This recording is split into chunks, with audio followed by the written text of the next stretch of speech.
Olá, estamos começando o nosso ponto de vista, sempre ao vivo aqui pela nossa Santa Cecília TV. Este horário da 1h30 da tarde, uma tradição, né, na discussão política e, claro, um debate dos temas importantes aqui para a cidade, para a região metropolitana, a área da saúde, da educação, meio ambiente, o transporte, a segurança pública, os temas que convivemos, né, durante o nosso dia a dia e espaço sempre aberto, democraticamente, para a discussão e para o debate dos temas de interesse nacional, que evidentemente são muitos, né? Reforma da Previdência agora debatida no Senado da República e esta novidade que vem por aí, que é a medida provisória da liberdade econômica, que vai mexer aí com novas situações envolvendo a legislação trabalhista, né? Tivemos a reforma no ano passado, né? Ou foi em 2017, não estou lembrando, foi no governo Temer, né? Foi feita essa reforma trabalhista, meio que atropelada aí, não é? Sem muito debate, sem muita discussão. E agora vem a questão da liberdade econômica, que pode suprimir aí feriados, domingos e essa coisa toda para o trabalhador de maneira geral. Enfim, novos tempos estamos vivendo, né? Tempos estranhos, como diz lá o ministro Marco Aurélio Mello, e temos que conviver e temos que debater essas questões todas fundamentalmente. Segunda a sexta você confere a nossa reprise, sempre aqui na Santa Cecília TV, a partir das 20 horas, 8 da noite. Quem está com a gente nesta edição é o Augusto Capô de Casa, superintendente, ou melhor, diretor financeiro. Eu cismei que o Augusto é o superintendente. Ele é o diretor econômico-financeiro, né, da Santa Casa da Misericórdia e também é co-diretor, né, do Plano Santa Casa Saúde. Se eu estiver enganado, ele vai poder me corrigir. Tudo bem, Augusto? Prazer pela bola. Edgar, obrigado pelo convite. Quero deixar aqui uma saudação aos telespectadores, ao Chagas, ao Marcão. Obrigado pela oportunidade de poder conversar com o seu público e estou aqui à disposição das perguntas. Obrigado, Augusto, por estar conosco. Fernando Chagas, cientista político, né, experiente e especialista em finanças públicas, mais uma vez conosco. Tudo bem aí, Chagas? Alguma notícia positiva, né? Tá difícil. Olá, amigos. Um prazer estar aqui, o Capo de Casa. Um abraço especial aos telespectadores. Notícia positiva até tá difícil, né?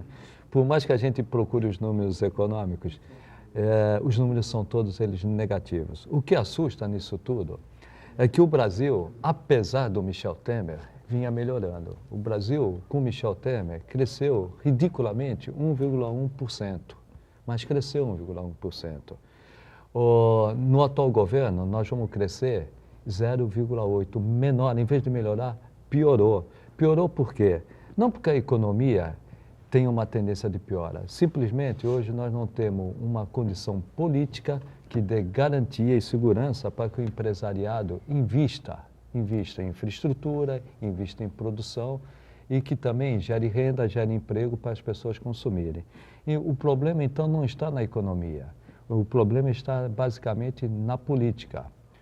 O presidente, em vez de se preocupar com aquilo que é essencial, está se preocupando com aquilo que não é essencial, aquilo que é paralelo. Isso acaba assustando os investimentos. E sem investimento, o Brasil não vai crescer. E o mais grave, independentemente do que acontecia no passado, havia investimento do poder público. Hoje o poder público está quebrado, o poder público não tem condições de investir. Então nós precisamos dar garantia para que a iniciativa privada, seja ela nacional ou internacional, invista. Para isso nós precisamos, no mínimo, de tranquilidade. E não tendo tranquilidade, toda vez que o presidente da República mexe na Argentina, quando não mexe na Argentina, a tomada de Três Pinos e assim por diante. Assim nós não vamos atrair investimento, o Brasil não vai crescer, o Brasil não vai gerar renda, o Brasil não vai gerar empregos.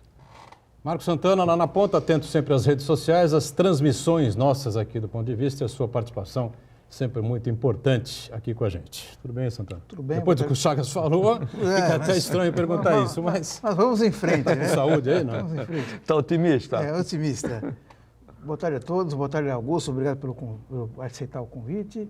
Mandar um beijo especial para Dani Parvati, professora de yoga e personal trainer, que nos brinda com a sua audiência aqui no Ponto de Vista. Um grande beijo, Dani. Beijo, Dani, obrigado pela audiência, hein? E eu quero cumprimentar você que nos acompanha ao vivo, convidar você a participar também do programa, mandando sua pergunta, crítica, sugestão, pelo Facebook, Ponto de Vista, com Edgar Butrão, ou então por e-mail, contato@pontodevista.tv.br. O programa também pode ser acompanhado ao vivo pela internet, santaportal.com.br/TV. As edições anteriores do Ponto de Vista ficam disponíveis na internet também, no nosso canal no YouTube e na nossa página no Facebook. E você que nos acompanha a reprise às 20 horas, uma boa noite. Boa noite para você que está na reprise, o mantra de todos os dias, programa ao vivo, né? Acaba às 14h30, até a reprise que começa às 8h, só Deus sabe, às vezes até ele duvida das coisas que acontecem na confusa República Brasileira, né? Bom, eu vou aproveitar para repercutir um pouquinho mais o evento da última segunda-feira lá no Teatro Coliseu, né? E foi um evento aqui da emissora, Sistema Santa Cecília de Comunicação, com a comunidade portuária, com as autoridades ligadas aí ao Porto Santos, a margem direita, a margem esquerda, a Prefeitura de Santos, Prefeitura de Guarujá, enfim, né? E a questão da ponte está colocada aí pelo Governo do Estado, pela Prefeitura de Santos, uma boa aceitação da Prefeitura de Guarujá também, e a Codesp pressionando para que a ponte não seja construída, para que não haja essa construção da ponte ligando ali a Via Anchieta a Domênico Rangoni, detalhe que é dentro do território de Santos, né? Dentro do município de Santos, né? Não há ente federativo nenhum que possa influenciar nisso. E um grupo de empresários também que bate contra essa iniciativa. Então, vou aproveitar aqui o Augusto, o Chagas, enfim, a gente vive isso há anos e anos, né? E, mais uma vez, lembrar a fala do presidente Marcelo Teixeira, a fala do prefeito de Santos, a fala do presidente da Câmara, dizendo que chega, né, de discussão, chega de debate, nós não aguentamos mais, né? O interior do estado cresce assustadoramente, você fica 3 meses sem viajar, passar por São Paulo, você vê lá viaduto, ponte, ponto, helicóptero, enfim. E aqui nós estamos brigando por uma ponte de 7 quilômetros, né? Então, eu acho que é o momento, toda a comunidade aqui santista e de Guarujá também, né, se unirem de uma vez por todas para que a gente efetive essa obra, já que está tudo basicamente encaixado entre o Estado, a Prefeitura de Santos e a Ecovias, né, Augusto? Chega, né, dessa conversa. 80 e tantos anos falando nisso. Sabe que a ligação seca, creio eu que seja uma necessidade vencida. Já se passou tanto tempo, né? Ela já está atrasada, essa ponte já chega atrasada, né? Nós teríamos que pensar em mais de uma ligação. Essa interferência do governo federal, governo estadual, governo municipal, isso é muito ruim. São 3 instituições, né, que querem participar e que opinam, mas que não convergem com o objetivo de atender a população. Porque hoje quem está sofrendo, e nesses últimos 2 anos, me parece que piorou de forma assim, as reclamações quanto à utilização do sistema de balsas chegou no cúmulo. Eu tenho acompanhado as pessoas se manifestando, se perdeu qualquer tipo de controle do tempo de espera. Fora que você cria um congestionamento, tanto no Guarujá como em Santos, né? Então, é um problema social, deixa de ser econômico, deixa de ser até logístico, passa a ser um problema social, porque as pessoas moram numa região metropolitana, o Boturão vai lembrar, quando se criou a região metropolitana, uhum. E a Baixada Santista foi uma das primeiras regiões a ter. Foi a primeira, até bem corrigido, foi a primeira região metropolitana, era para integrar os municípios. E hoje você tem uma complexidade na integração muito grande. Eu não consigo ver, uma hora é o Estado que quer uma ponte e o governo federal prefere o túnel, uma hora é o município que não sabe exatamente de onde vai partir. Quer dizer, é tão difícil essa... E eu fico triste pela Codesp, eu sou acionista da Codesp, tive a oportunidade de presidir a Associação dos Acionistas Minoritários por um período, e fico triste porque a Codesp é uma... Ainda existe essa associação? A associação eu me afastei, Boturão, realmente eu me distanciei bastante, fui presidente dessa associação, participava ativamente das assembleias, das discussões dos problemas da Codesp e digo a você que a Codesp tem um corpo técnico de colaboradores com muita qualidade, mas por muito tempo essas pessoas ficaram de lado, não é? Então, precisa de um diretor de logística, traz o fulano de tal, não sei aonde. Precisa de um... Não, mas ele entende muito de operação portuária, mas não entende de Codesp, né? E o que a gente percebe hoje é que a Codesp, que deveria estar capitaneando talvez esse caldeirão de ideias, né, e convergir para uma solução adequada, penso eu seja a ponte, a gente percebe que isso não vem acontecendo. Olha, duvido que a gente tenha uma solução a curto prazo. Acho que ainda precisa maturar mais essa ideia e chegar num ponto que a sociedade comece a reivindicar de forma mais incisiva uma ligação seca. Eu acho, Chagas, que, na verdade, há um interesse muito grande do governador João Dória, né, de realizar essa obra. Seria realmente uma resposta dele, né? Aqui a região metropolitana, a Baixada Santista, a gente cobra muito dele, que ele não vem aqui. Na verdade, é uma realidade. São 8 meses de governo, o Dória não apareceu aqui, né? Ele teve uma participação num evento, num seminário sobre portos, que foi no Sheraton, que ele tomou o helicóptero no Palácio dos Bandeirantes e desceu no heliponto do Sheraton.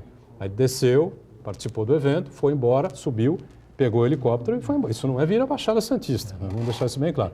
Agora, seria uma resposta, me parece que ele pensa assim, e conflui com a resposta e a ideia também do próprio prefeito, né? Então, eu acho que a viabilidade é muito grande. E o dinheiro tem, porque, salvo engano, a Ecovias tem interesse de fazer investimento. Muito interesse. O ponto mais crítico está resolvido, é o dinheiro, está resolvido. E é nesse sentido, Capo de Cado. Tenho 61 anos, ouço essa lenda urbana há 61 anos. Os meus avós já ouviam, né? Finalmente chegou a esse ponto. Tem um aspecto jurídico solucionado, e tem um aspecto financeiro, que sempre houve problema para a gente aportar recursos para fazer a ponte ou túnel. O projeto, tecnicamente, segundo os especialistas, é viável, juridicamente foi viabilizado e tem recurso suficiente. E tem quem se interesse em fazer. No momento, qual é a solução? É a ponte e não o túnel. Sendo a ponte, eu não vejo, e inclusive os especialistas falam, necessidade de você discutir túnel ou ponte por causa dos navios no futuro não entrarem na outra parte do porto. Até porque os navios, atualmente, eles não têm um calado muito fundo e também a altura também não aumenta. Então, a ponte seria suficientemente alta para que os navios pudessem passar sem menores problemas. Finalmente, tem um projeto viável, tem recursos, tem solução jurídica, a Ecovias tem interesse. Já falei, o poder público, seja a União, Estado e municípios, não tem condições de fazer. Apareceu alguém, está viabilizado, por que não fazer? A melhor solução poderia ser a ponte, mas não temos hoje recursos para fazer o túnel. Mas não temos recursos. Tem recurso suficiente para fazer a ponte. Olha, vamos fazer a ponte. O projetista da Ponte Estaiada de São Paulo, da Marginal Pinheiros, eu tive a oportunidade de ver uma explanação. O projeto que o Serra lançou naquela ocasião era dele, e eu assisti uma comparação da ponte e o túnel, né? E as vantagens da ponte naquele momento me convenceram muito que a melhor opção seria a ponte. Quanto a essa questão que se fala de inviabilizar o canal, eu acho que esse é um tema... mais de 80 metros, né, a projeção, sim, de altura. Sim, né? sim. Do canal, do mas do canal é isso que eu ia dizer para você. 80 e mais 80 metros. 80. E hoje não tem problema, Capo de Casa, nem um calado submerso e nem um calado... Mas o que eu ia dizer para você, eu vi essa apresentação e um dos pontos era esse, o estudo que foi feito com as medidas necessárias e que não inviabilizaria o acesso ao nosso canal, né? Que é um canal importante e que é uma necessidade para a região de forma econômica. Mas também nós não podemos esquecer, nós vamos fazer uma ponte para o futuro, não é verdade? E o futuro portuário não está mais nos canais, o futuro portuário está em mar aberto. Hoje, se você pegar os principais portos no mundo, eles têm feito investimentos e levado a área portuária para fora desse conflito, que nós temos aqui um conflito urbano, porque o porto acaba ficando dentro da cidade e impacta diretamente, e você tem os impactos ambientais, né? Não só a parte urbanística, mas ambiental. Então, veja, eu creio que nós devemos fazer a toque de caixa. Se é a ponte, tem investimento, a Ecovias se propõe, nós temos que fazer uma ligação. O que não dá mais é a gente ficar sempre nesse aguardo. Eu sinceramente, não sei o que estão esperando acontecer, porque a travessia está obsoleta. Completamente. Falar nisso, Augusto, o Marco César Brito, ele fala justamente isso aí. Vamos ficar todos os dias falando sobre ponte ou túnel, e enquanto isso, ninguém toma uma providência séria contra os responsáveis pelas balsas. A população também é muito acomodada, está sofrendo e não faz um protesto. Eu vou dizer o seguinte aqui, não dá mais também para a gente ficar cobrando o Estado. O Augusto acabou de colocar, a travessia é obsoleta. O que vai se fazer para melhorar a travessia? Não vai se fazer mais nada. Mais nada. Vai fazer o quê? Juntar todas as balsas, uma colada na outra, para você fazer uma travessia e fazer uma ponte ali? Não tem saída, entendeu? Verdade. Chega dessa conversa mole. Então, acho que ficou bem claro, eu repito aqui, foram muito felizes o Marcelo Teixeira, o Paulo Alexandre Barbosa, o Rui de Rossi, enfim, na abertura do seminário. Deixaram bem claro que não tem mais o que discutir, não tem mais o que debater. E eu queria deixar aqui, se for possível, a Codesp nos responder, o próprio presidente quiser voltar aqui ao programa, o espaço está aberto, para que ele possa explicar uma frase muito curiosa que ele proferiu lá já na reta final do evento, dizendo o seguinte, né? Porque nós temos o governo do Estado, a Ecovias, a Prefeitura de Santos, a Marinha, não é? E, além da Marinha, os práticos, a praticagem. Né? Todos eles acertados para que a ponte seja construída e efetivada. E o presidente da Codesp, Tércio Casemiro, disse que a Marinha e a praticagem foram induzidas a erro. Como você tinha já uma série de perguntas encaminhadas pelo site do Santa Portal, o público participando, enfim, não houve possibilidade ali na hora de fazer um questionamento que, jornalisticamente, para nós estamos acostumados com a mídia, seria uma pergunta evidente, óbvia. Mas, o presidente, quem está induzindo, ou quem induziu a praticagem de Santos e a Marinha a erro? É isso que eu gostaria que ele deixasse claro. Se ele puder voltar ao programa, eu sei que a agenda dele é complexa, não é fácil, ou enviar uma nota para a gente esclarecer, eu acho que seria de bom grado, entendeu? Mas é grave essa afirmação, porque a Marinha seria induzida ao erro. E qual erro? Não é? A Marinha é praticagem, são órgãos muito competentes. Eu ia até estender sobre a praticagem, talvez o atual presidente da Codesp não conheça a estrutura que a praticagem de Santos tem. Não sei se vocês sabem, vocês devem saber, é uma das praticagens mais modernas em equipamentos e estudos. Não é? E a Marinha, a mesma coisa. Olha, induzir a Marinha ao erro nos preocupa, porque a Marinha é um órgão institucional de alta importância, não pode ser induzida ao erro. E mesmo que eu Ele tem que induzisse ao erro. questionar todos os... E mesmo que eu induzisse ao erro, Sem dúvida. no estudo eles iam falar, ó, você está errado. Com certeza. Eu vou refazer esses estudos aqui. Tanto é que você vai recordar, há anos atrás, quando, numa reunião do CAP, o almirante da Marinha questionou os números da Codesp da barimetria, dizendo o seguinte, olha, os números que vocês estão apresentando do calado não são os números que nós estamos apurando. Isso é só procurar as atas do CAP, Conselho da Autoridade Portuária, que estão lá registradas. A Marinha fez um enfrentamento com a Codesp na época, questionando os números que a Codesp apresentou do calado. Então, a Marinha, você não chega com um número lá e eles aceitam, eles investigam. Então, chama atenção essa declaração. E tem um ponto, né? Se a Marinha bateu de frente com a Codesp, por que não bateria de frente com a Ecovias? Sem dúvida. Se é que é a Ecovias, ou o projeto da Ecovias, né? E tem induziu a Marinha a praticagem a erro. O presidente precisava explicar isso. E no momento que a gente está discutindo que o meio ambiente atrapalha tudo, se tem um estudo do impacto ambiental muito bem feito, foi nesse caso. Todos os especialistas em meio ambiente, impacto ambiental, dizem que o estudo é perfeito, não tem nenhum problema. Então, nós vencemos até essa etapa, que muitas vezes você vai fazer um empreendimento no Brasil, você tem um problema de impacto ambiental. Neste caso, não tem. E outro ponto até porque as regiões que eu vi o projeto, as regiões por onde a ponte vai passar, já estão impactadas de forma... você pega a margem esquerda, toda a parte de mangue hoje está ocupado por habitações irregulares. Né? O esgoto vai direto dizer que a ponte vai trazer algum impacto. Não, o que está acontecendo hoje é um impacto. As pessoas estão avançando cada vez mais para dentro do canal. E outro ponto também, não é interesse só do Estado que vai fazer por intermédio da Ecovias. Não é só interesse do município, é um interesse da União. Aqui passa 30% do comércio exterior do Brasil.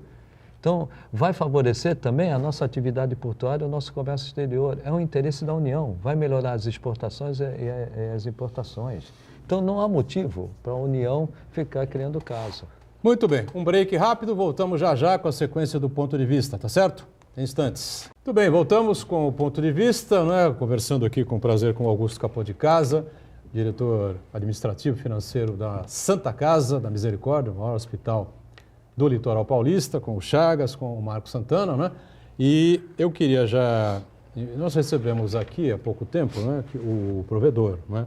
Esteve aqui conversando conosco sobre novidades, melhoras, novos investimentos, enfim, a questão financeira, a saúde financeira do hospital. Eu queria uma avaliação sua, Augusto, para a gente poder caminhar aí numa direção importante, porque saúde e educação, claro que são os setores mais sensíveis, né, da sociedade. Indiscutivelmente, não tem como fugir, não é? E a Santa Casa é o maior hospital, como eu disse, do litoral paulista, recebe gente de todos os municípios daqui da Baixada Santista, do Vale do Ribeira, enfim, litoral norte. Claro, e a Santa Casa está aí para isso mesmo, né, para atender as pessoas. Como é que o provedor, como é que você, como é que a direção, enfim, vem encarando a política de saúde aí do governo federal? São 7 meses e meio aí do governo Bolsonaro, enfim, a gente não vê resultados práticos na área econômica, pelo contrário, há um PIB aí beirando a zero, como o Chagas colocou na abertura. E a área da saúde, nós estamos exigindo muito ou eu que estou enxergando pouco e não estou vendo nada? Eu acho que eu já tive algumas diferenças com você aqui, Boturão, no programa, porque você tem o pensamento da população, você tem o pensamento... Do atendimento, claro. Você passa o que você sente nas ruas. Esse é o papel do jornalista, né? O jornalista, ele tem que sentir o que a população... na verdade, ele é a ferramenta da população para instigar. Né? A gente tenta eu me fazer recordo que em algumas ocasiões você questionou essa questão do atendimento. E hoje nós estamos vivendo uma situação muito delicada e que a população precisa entender, que é a contratualização do serviço de saúde. Né? Quer dizer, a Santa Casa, ela não é um hospital público, ela não recebe um aporte de recursos da União, ela não recebe um aporte de recursos do Estado e não recebe um aporte de recursos do município. Ela tem uma contratualização, ela é contratada pela União, através do município de Santos, e tem uma contratualização do Estado para fazer determinada coisa. Olha, você vai fazer atendimento de hemodiálise, então você vai receber por aquele atendimento. A nossa contratualização do SUS prevê diversos atendimentos. Esses atendimentos todos são contemplados. Onde está o conflito disso? O que a Santa Casa acaba sendo obrigada a fazer a mais e quem cai num buraco negro. E aí... Porque não recebe? Porque não recebe. Infelizmente, a contratualização do SUS, ela tem algumas falhas, não são falhas, o contrato, o escopo é bem feito, ele não está sendo cumprido. Não é só na Baixada, não é cumprido em vários lugares. Claro. Então, por exemplo, a Santa Casa tem um teto de média complexidade de algo em torno de 1.700.000. Então, todo o procedimento, o cara caiu de moto, uma cirurgia de tíbia, coisa simples, o nosso teto é de 1.700.000. Se nós atendermos pacientes e esses atendimentos E eu não vou nem entrar na tabela SUS, hein? Eu não vou entrar na tabela SUS. Eu ia falar porque isso. são dois gargalos. A tabela SUS que está defasada. Então, um médico recebe uma visita em leito R$ 2,60. Então, para o médico ir lá e ver se o paciente está bem, olhar, analisar, ele recebe R$ 2,60. Então, eu não consigo encontrar no mercado médico recebendo R$ 2,60. Então, o que a Santa Casa tem que fazer? Eu tenho equipes contratadas e o que ele recebe do SUS, o que o SUS remunera e que é repassado para o médico, é um plus, porque, na verdade, a diferença do valor é tão gritante. E aí nós estamos falando de visita médica, mas eu poderia falar de outros exames. Existem exames tem exames de análises clínicas que a gente recebe 30 centavos, né? Então, é uma tabela que está defasada, não dá para discutir claro, isso, não dá para discutir. Gente... Já é uma hoje, já é uma não, mais coisa de antiga, sem 17 dúvida. anos. E é uma defasagem que a gente completa com outras alternativas de recurso. Mas isso tem um limite, porque você está tirando dinheiro provavelmente de um setor. Eu acho que o limite é o equilíbrio econômico da instituição, porque, na verdade, o que acaba acontecendo, Chagas? Hoje a saúde é investimento. Hoje, saúde é investimento. Você não consegue discutir saúde hoje sem investimento. Então, um paciente, por exemplo, cirurgia cardíaca, a Santa Casa ela é habilitada para fazer cirurgia cardíaca adulta. Pediátrica, não. Eu não recebo. Se eu fizer um procedimento numa criança, eu não vou receber. E nem o Estado me contratualizou, porque na ótica do Estado é melhor ele ter um centro no ABC, como agora tem em São Bernardo ou em São Paulo, um hospital que faça 10 cirurgias por semana do que na Santa Casa fazendo uma a cada 30 dias. Até para a própria equipe técnica. Você diz a infantil? A infantil, por exemplo, que é a grande discussão. Adulta eu faço diversos. Só que assim, eu tenho uma demanda... Centro cirúrgico da Santa Casa, acho que é o maior de todos. Sendo não só o maior centro cirúrgico da região, mas um dos maiores do estado de São Paulo. Né? Nós temos mais cirurgias que, por exemplo, a Santa Casa de São Paulo. Aí, Capo de Casa, você tem uma especialidade que é a cirurgia do coração, é Sim. isso? Faz pelo SUS. Faz pelo SUS. Você tem um limite de 100 cirurgia, aí você faz 110. Quem remunera essas 110? A própria Santa Casa. E aonde está o grande problema? Então a Santa Casa tem um prejuízo aí. Nós estamos Augusto, isso que eu ia perguntar. Isso é importante, Boturão. Nós vamos separar o prejuízo da instituição e o prejuízo do SUS. O SUS nos dá um prejuízo. As receitas... Porque remunera muito abaixo... Além de remunerar muito abaixo, a gente não recebe 100% do que nós fazemos. Se eu fizer, e eu vou dar esse exemplo da cirurgia cardíaca muito bem colocado pelo Chagas. E um outro problema aqui, o que acontece? Você tira o recurso da onde você conseguiu ter lucro e cobre esse prejuízo. Você ainda consegue ter um pouco de lucro, mas você tem investir num hospital, você tem que trocar equipamentos, fazer manutenção, investir em novos equipamentos. Hotelaria, né? Claro. A hotelaria, mas você vê, nós adquirimos no primeiro semestre 340 camas elétricas. A Santa Casa nunca teve camas elétricas na internação, só nas UTIs. O ganho com o meu colaborador, porque você cuidar de um paciente numa cama elétrica, a enfermagem, cuidar de um paciente numa cama elétrica é infinitamente melhor, mais fácil. Eu confesso que eu não sei exatamente o que é uma cama elétrica. É aquela que você aperta a manivela ali para abrir. Você não precisa ficar com a manivela, né? Você tem que pôr a manivela para ela subir na frente, na lateral, e ela é limitada, ela é limitada nas suas movimentações. A elétrica, ela é toda... Vai para todo lado. Vai para todo lado. Desce, e o que acontece? Você tem que... Sem dúvida, é muito bom, muito melhor. Claro. Por exemplo, um paciente que está muito tempo acamado, você precisa fazer uma movimentação dele, existe um protocolo para não criar escaras, então existem para determinados diagnósticos você tem protocolo de atendimento. Então, antes o enfermeiro vai lá, tinha que rodar, vai no paciente, muda. Agora não, para trocar o paciente, para trocar o lençol, tudo é mais prático. Então, foi um investimento. Mas a Santa Casa, para fazer esse investimento, ela teve que tirar o recurso de algum lugar. Então, quando a gente fala assim, a instituição teve lucro. Sim, a instituição teve lucro. Ela vem tendo, desde que o provedor assumiu, a gente vem tendo superávit.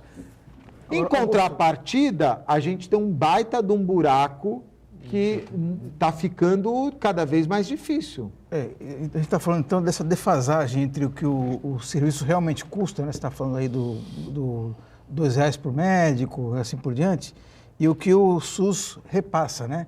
Dá para a gente ter uma ideia do tamanho dessa defasagem? Para cada R$1 que o SUS repassa para a Santa Casa, quanto a mais a Santa Casa tem que colocar? Eu não consigo quantificar no financeiro. Eu não vou conseguir quantificar no financeiro porque as variantes são muito grandes. Eu posso te dizer o nosso prejuízo. Hoje nós temos um prejuízo mensal do SUS, algo em torno de 1,5 milhão. Procedimentos que nós fazemos e não recebemos. É o que a gente faz e não recebe. Se a gente for entrar na tabela, o que eu cobro, quanto eu posso cobrar, que está lá na tabela do SUS, e quanto eu recebo, e quanto efetivamente custa, aí a diferença é muito grande. Vou dar um exemplo. Nós fizemos uma mudança na estratégia de análises clínicas, não é? Trocamos o serviço, trouxemos um laboratório de apoio que faz milhões de exames por mês. Então, eu coleto todos os exames, o que é 24 horas eu faço dentro do hospital, eu preciso dessa rapidez. O que pode ser acima de 24 horas, eu mando para um laboratório de apoio. Antes, o que acontecia? A gente fazendo dentro da Santa Casa, o custo daquele exame era muito maior do que eu recebia pelo SUS, do que eu receberia do SUS. Eu mandando fazer fora, eu pago muito menos e eu consigo equilibrar com o que eu recebo do SUS. Então, são mecanismos como esse que nós fizemos para tentar equacionar essa diferença de valores.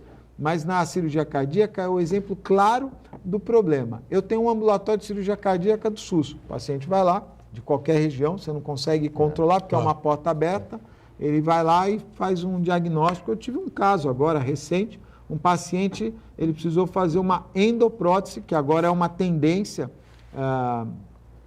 Cardíaco, isso? Cardíaco. Em vez de abrir o tórax, né, normalmente se abre o tórax, é feito um processo, uma prótese específica, que pode entrar ou pelo tórax, ou pode entrar pela virilha, né?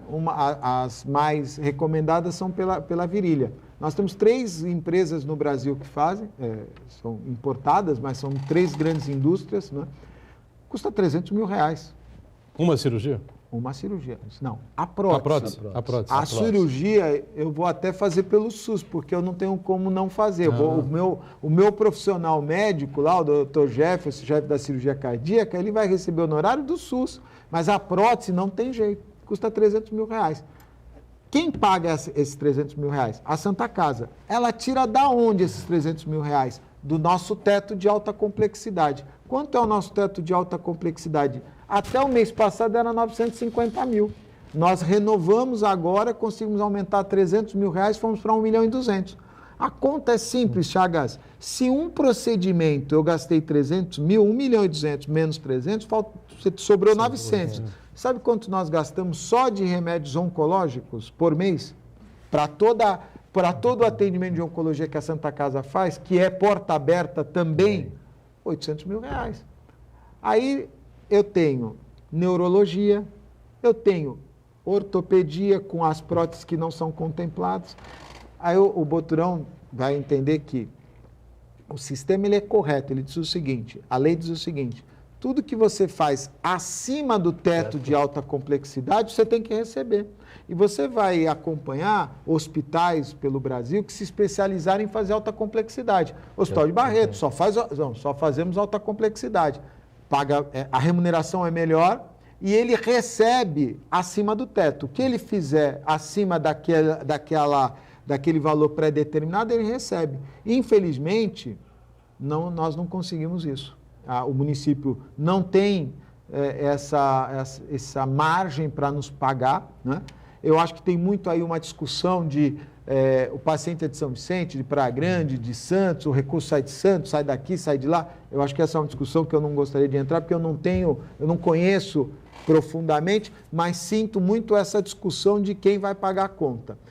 Em contrapartida, a Santa Casa fica difícil você dizer para um paciente que entra no ambulatório de cirurgia cardíaca que precisa fazer uma cirurgia, olha, nós não temos como fazer, ou não tem o recurso, porque aí ele vai na imprensa, ou pelo próprio paciente, a situação do paciente. Então, hoje, a discussão que nós temos que fazer é quem vai financiar a saúde pública.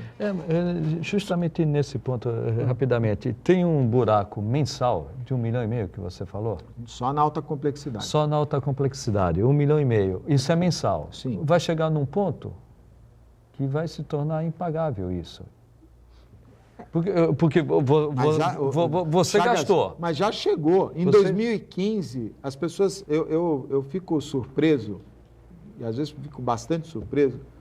Eu já tive a oportunidade de ver algumas pessoas se manifestarem em veículos de comunicação, né? Acho que as pessoas esqueceram. Em novembro de 2015, a Santa Casa ia fechar as portas. Então. Ela ia fechar literalmente as portas. Que você pagou o serviço e não recebeu por ele? Você é economista. Você sabe qual foi o balanço de 2015 da Santa Casa de Santos? Foi negativo. 35 milhões. A Santa Casa fechou o balanço de 2015, 40 meses atrás, solvente. 35 milhões de reais. Se você fosse precisar de uma urgência e emergência, nesse período já do segundo semestre de 2015, você teria dificuldades com material, equipamento. Eu tive um episódio, meu pai faleceu em julho de 2015 dentro da Santa Casa. Julho de 2015. Meu pai tinha plano de saúde da Santa Casa. Não tinha o equipamento para fazer eletro. Eu vivenciei isso, ninguém me contou. Ninguém ouvi dizer, não, em julho de 2015, meu pai faleceu dia 24 de julho, quando meu pai entrou na Santa Casa, o equipamento de eletro não estava funcionando. É culpa do profissional, é culpa... Não é culpa de ninguém. Eu não quero culpar, porque senão a gente carrega essa mágoa. Agora, Augusto, mas a situação da instituição era muito grave. A gente ouve muito falar, não é? Sim. Dos hospitais Albert Einstein, Sírio-Libanês, Oswaldo Cruz, HCOR, enfim. E, no fundo, quando a gente se aprofunda um pouco na história desses hospitais, esses mega hospitais de São Paulo, enfim, que são muito bons mesmo, indiscutível, talvez os melhores da América Latina, né? A gente recebe a informação de que eles são mantidos normalmente por determinados grupos, né? Até no Sírio-Libanês, os descendentes, no Albert Einstein, da coluna judaica, e essa gente que aporta ali mensalmente, né? Um dinheiro, um responsável por uma ala, outro responsável por outra ala, aquela coisa toda, porque o hospital, no mundo civilizado, ele é encarado como uma coisa sagrada. É verdade. Eu queria perguntar o seguinte, sem fazer crítica a ninguém, pelo amor de Deus, né? Não é isso que o objetivo nosso não é esse. O objetivo nosso aqui é esclarecer e colaborar. A cidade abandonou a Santa Casa? Vamos para o intervalo? Daqui a pouquinho a gente retoma a sequência aqui do ponto de vista. Já, já. Muito bem, eu deixei pendurada no ar essa questão do envolvimento, vamos deixar assim mais ameno, né? O envolvimento da cidade, da própria região metropolitana com a Santa Casa. Por que eu cito a Santa Casa da Misericórdia? Porque é disparado o maior hospital, gente, né?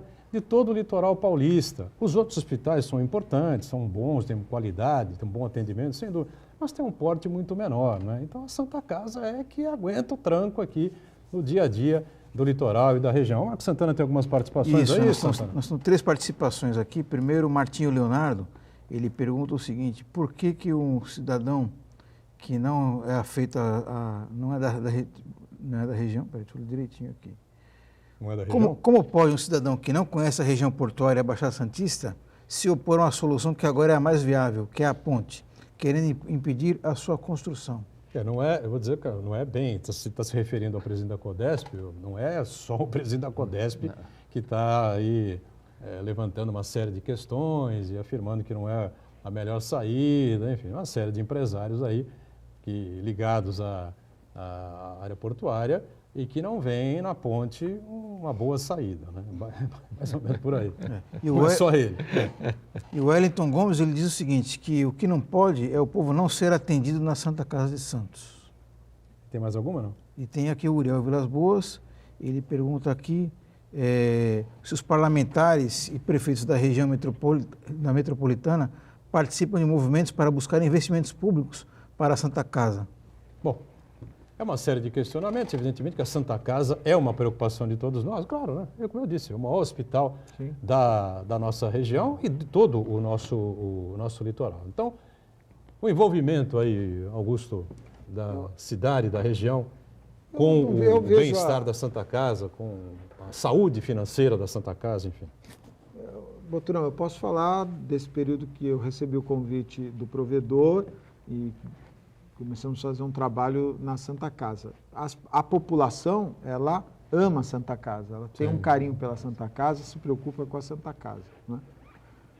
Eu posso dizer para você que o sistema judia da Santa Casa, para você ter uma ideia, nós publicamos recentemente um balanço de números de atendimentos. A Santa Casa é o hospital que mais atende SUS na região, mas é o que menos recebe. O repasse é o menor. Detalhe, alta complexidade, qual é a referência? Santa Casa, né?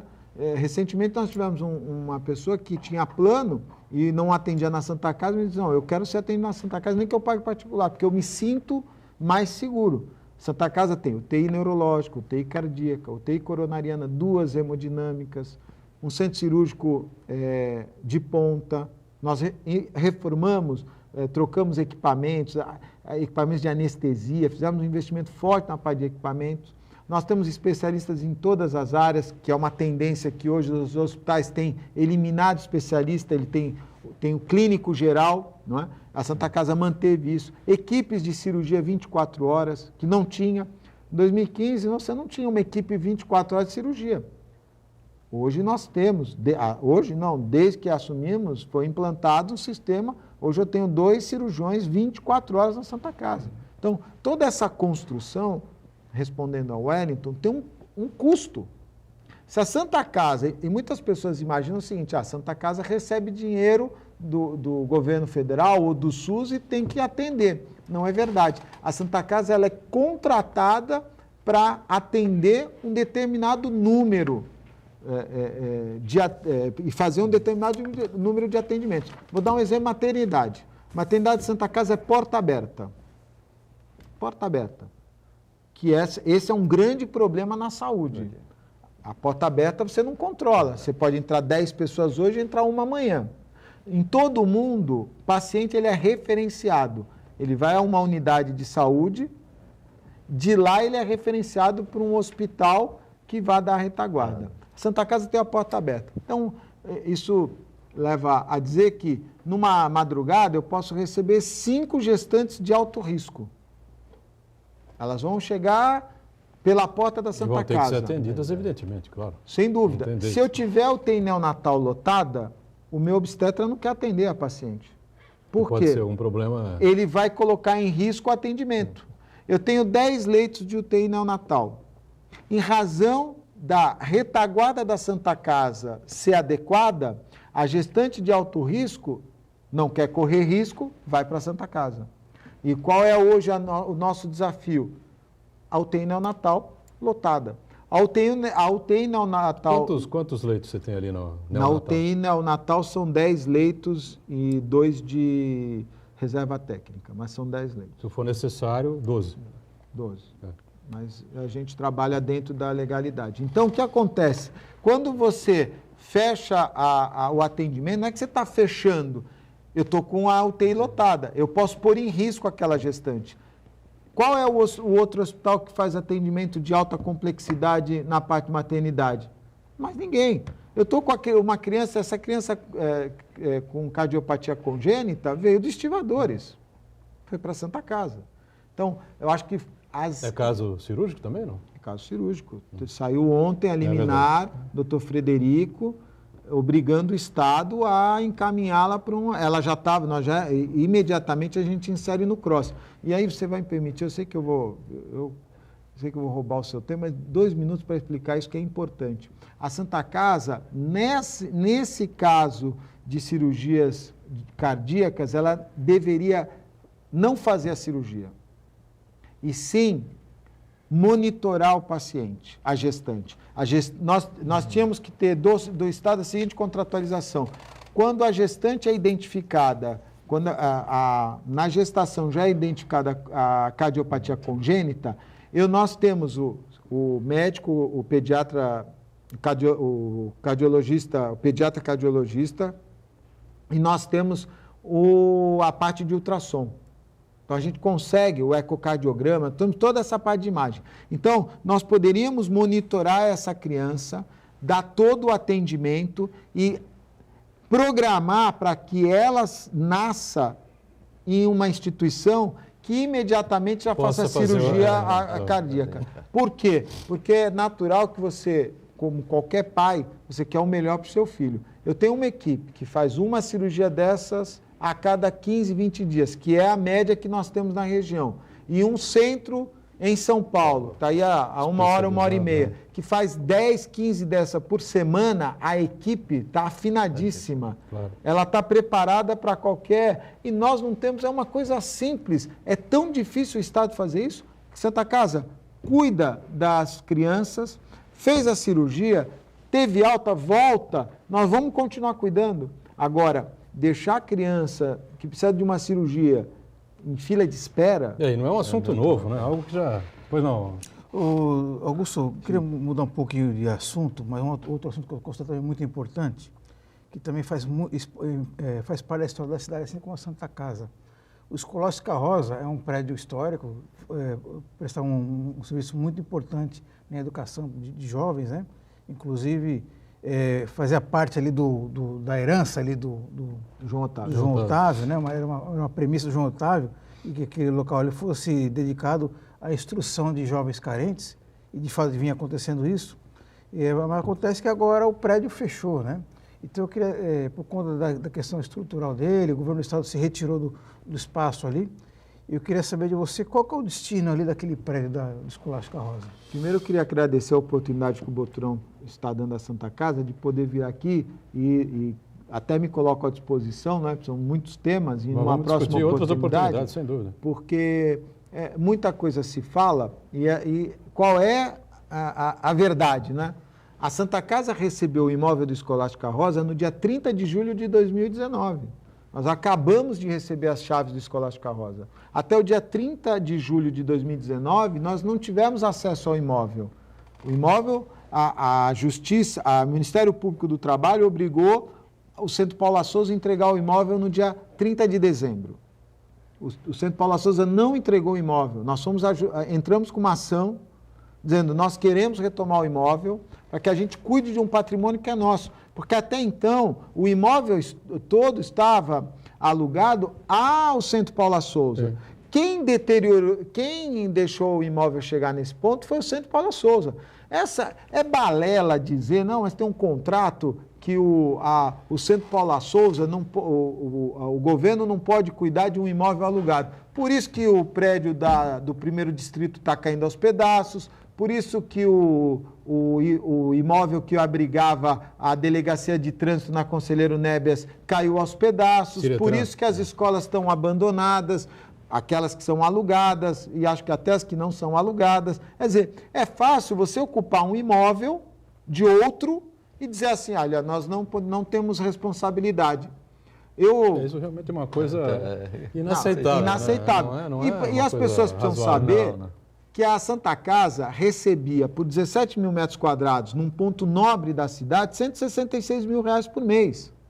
R$166 mil por mês. É um valor alto? É um valor alto. Aluga um imóvel na Ana Costa, vai na Ana Costa, vê lá qual é a média de valor de locação de um imóvel na Ana Costa. Então, a Santa Casa recebeu, depois de uma ação, depois de brigar com o Centro Paula Souza, depois de trocar todo o telhado do Escolástica e de trocar todo o gradil frontal, ali foram gastos R$2 milhões, imaginando que o Centro Paula Souza fosse cuidar do imóvel, e cuidar do imóvel, sabe o que é, Boturão? É podar as árvores para que as árvores, aquela quantidade de folhas... Eu tenho as fotos, nós fizemos estamos terminando um registro, tem telhado ali que ruiu pelo peso das folhas. Então, você imagina quanto tempo não houve manutenção para que o peso das folhas derrubasse o telhado. E o aluguel foi pago até 30 de julho? O aluguel foi pago até o dia 30 de julho. Bom, eles entregaram. O aluguel foi pago. Não, graças a Deus. Eles entregaram as chaves e nós, desde o dia 1º de agosto, nós devemos entregar mais alguns dias. Nós fizemos, o imóvel é muito grande, com muitos detalhes, nós fizemos um laudo, estamos finalizando um laudo com a situação do imóvel. Todo fotografado, todo registrado, com 2 profissionais de arquitetura e toda a nossa equipe de manutenção. Estamos fazendo um laudo técnico para que, é natural, quando se recebe um imóvel como esse, a gente possa entender qual é a situação que o imóvel se encontra. Nós temos o prédio frontal do Escolástica, não é? O prédio principal, e temos ao fundo o prédio da FATEC, que nós ainda não conseguimos encontrar essas plantas na prefeitura. Nós estamos buscando na prefeitura essas plantas, né? Estamos até muito preocupados com isso. É possível que o Centro Paula Souza ocupasse um prédio construído por eles que não tinha legalidade. Nós precisamos apurar isso para que a gente possa efetivamente corrigir. Após esse laudo, a gente vai entender qual é o investimento que a instituição tem que fazer, como ela pode fazer isso e atender ao princípio do João Otávio, que diz o seguinte, que aquele espaço ele pode servir para a manutenção de crianças carentes ou o recurso oriundo dele atuar na manutenção de crianças carentes. Quer dizer, esse é o objetivo. Diga, Chagas, pois não. Só voltando difícil, não? Só voltando um pouco na parte econômica e financeira, né? Não. Até pegando de gancho o que o Boturão falou rapidamente, né? Com tantas despesas, quais são as receitas da Santa Casa e a participação da sociedade colaborando com a Santa Casa, a Sociedade Santista? As receitas são, nós quando assumimos a Santa Casa, Chagas, a Santa Casa faturava, em média, de outros convênios, tirando o Plano de Saúde Santa Casa e tirando o SUS, ela faturava, em média, 3 milhões e 200 mil reais por mês. Hoje, nós estamos conseguindo fechar algo em torno de 10 milhões e meio, 11 milhões. Nós estamos conseguindo multiplicar por 4. Isso, como é que chegou nesse valor? Não é que nós produzimos muito mais, nós corrigimos os processos e melhoramos o faturamento. Então, o faturamento de outros convênios tem um peso fundamental. Aí nós temos o contrato com o SUS, que dá algo em torno de 7 milhões e meio, que nós só recebemos 5, porque 2 milhões e meio se paga a dívida, se paga o empréstimo do BNDES, que, na minha opinião, não foi uma boa opção da administração da época. E o Plano de Saúde Santa Casa, que compra quase que 90% de todos os seus serviços dentro da Santa Casa. Então, são as grandes 3 receitas. Nós temos os aluguéis. Hoje a Santa Casa, ela ficou, não sei, você vai lembrar, em 92, salvo engano, houve um grande leilão de imóveis da Santa Casa. Os bons imóveis se foram. A Santa Casa tem basicamente dois bons imóveis, o McDonald's e o McDonald's ou em frente? Em frente o posto. E agora nós alugamos a lateral para uma outra rede de lanchonetes, que também é um recurso importante e que nos ajuda no custeio mensal das despesas. Pois não, Santana? O Lupércio Gastaldello deu um depoimento importante aqui. Fui voluntário amarelinho da Santa Casa de 2006 a 2015.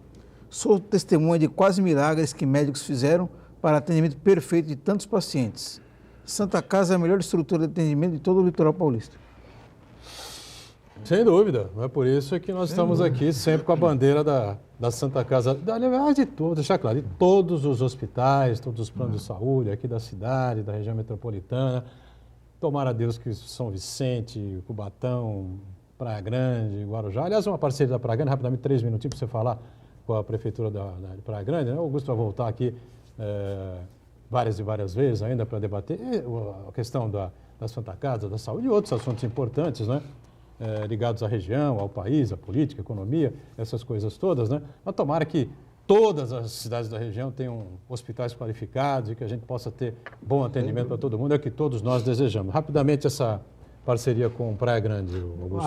O provedor firmou com o prefeito Mourão um convênio, uma contratualização fora do teto, né? É uma prerrogativa que o município tem para fazer cirurgias, diversas cirurgias, inclusive cardíacas, ginecológicas, oncológicas, diversos exames, toda a parte de cateterismo. Isso é um avanço, porque é o que a Santa Casa quer. É receber dentro de uma tabela que possa atender a sociedade, possa atender os municípios e eliminar as filas que nós sabemos que existem em vários diagnósticos. É verdade. E só para fechar, não dá mais para fechar, já está fechado. Estouramos o tempo, tá certo? Obrigado, Augusto Capô de Casa, vai participar com a gente em outras oportunidades, sem dúvida nenhuma, colaborando aqui com o Ponto de Vista, como o Fernando Chagas, está sempre conosco, e o Marco Santana, diariamente aqui no programa, a gente com você de segunda a sexta-feira, sempre ao vivo, né, 1h30 aqui pela Santa Cecília TV. Reprise, você confere às 8 da noite. Tchau, gente. Obrigado mais uma vez. Até amanhã.